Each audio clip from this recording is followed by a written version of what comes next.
there's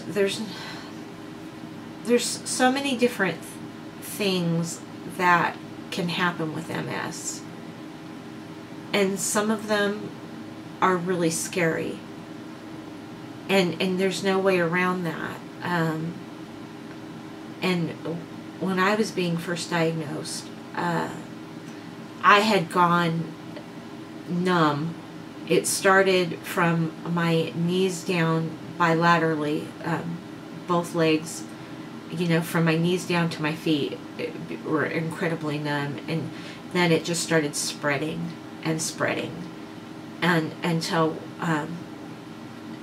the only part of my body that was not numb was the right side of my face and head, like split down the middle, and part of my right arm, and the rest of me was incredibly numb and tingling and burning, and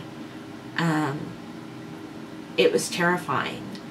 And I remember as it was spreading up my chest and into my neck, into my throat, it made me feel like I could not breathe.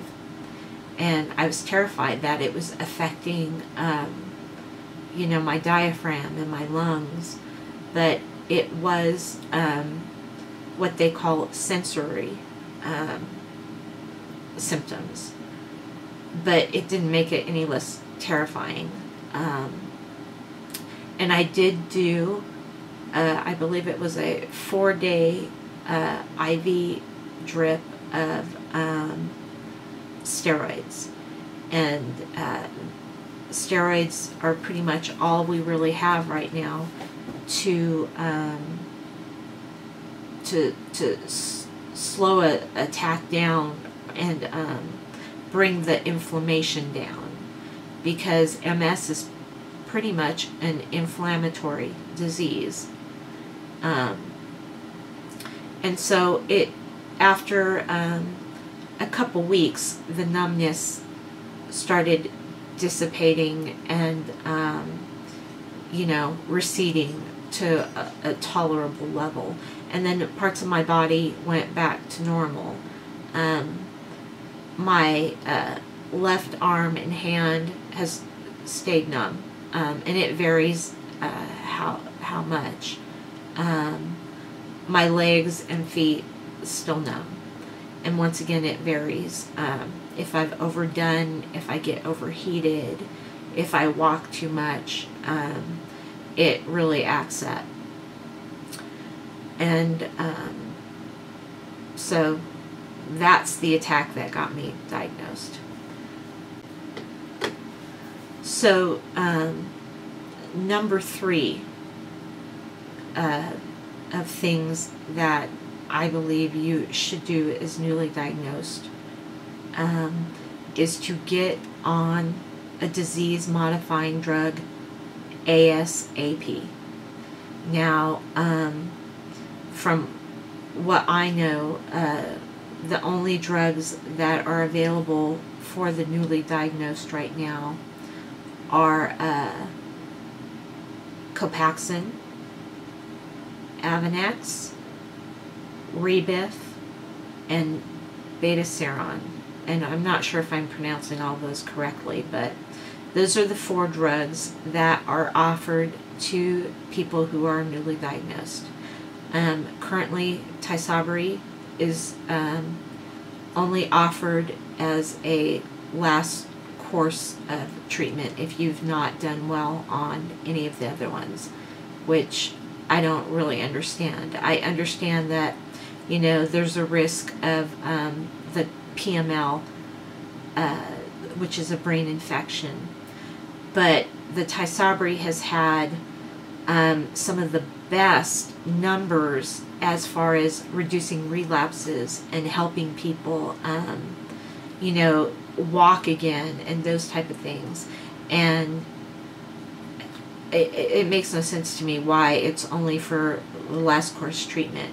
I think you should be able to make your own informed decision, and it just makes sense to me that if this drug works so well for people who have progressed farther than somebody who is newly diagnosed, that wouldn't you want to put them on something that could really maybe possibly cut their relapses down tremendously? Because the success rate with that drug, I want to say, is like, between 40 and 60% cutting a chance of relapse, where ours is like, all the other ones are like 28 to 30%. But we're not given that choice yet.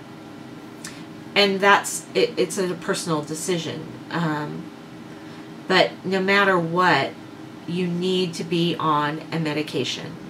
Now, all of the drugs are injectables, and giving yourself a shot is not a fun thing to do, but you have to be on a medication, in my opinion, and you have to be proactive, and you have to take care of yourself. And they all have their different side effects, but most of them are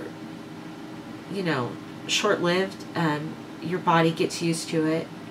I was on Copaxone since when I was first diagnosed, and then up until when I lost my job in March. And it was a pain in the butt, I'm not going to lie, having to remember to do that shot every day. But once I got the hang of it, I could get my shot done in 2 seconds. It was like boom, boom, done, out of the way. It becomes part of your life. And other than a slight little sting and site reactions, that was the only side effects that I had from that.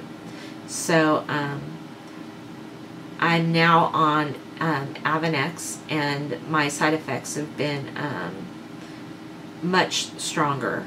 But it's a different type of drug. It's an interferon-based drug. And I was fortunate enough to get into a drug study.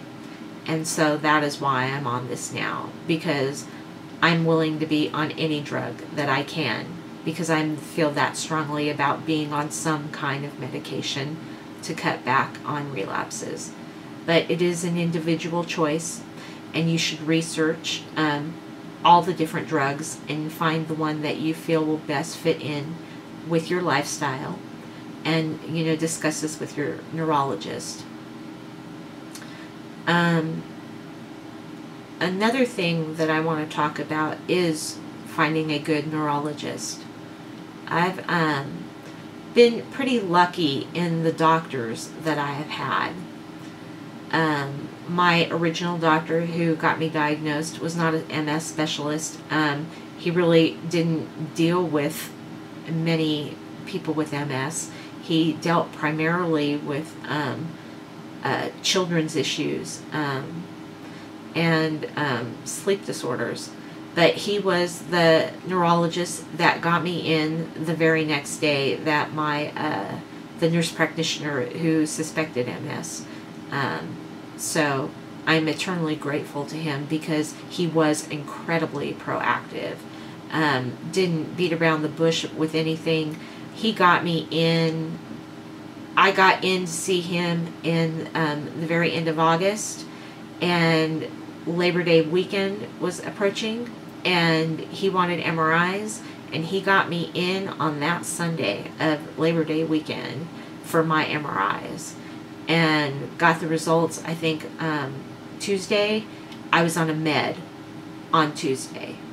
He sent me for the spinal taps and the evoked potential tests, but he said based just on my symptoms and the MRI results, he had no doubts in his mind, and he wanted me on a medication right away. And he put me on Copaxone. So I was very, very fortunate. Like I said, you are your best advocate, and if your doctor will not answer questions, will not spend time with you, you find another doctor. They work for you. If it's not for us, they don't have a job, and it's their job to explain things to you.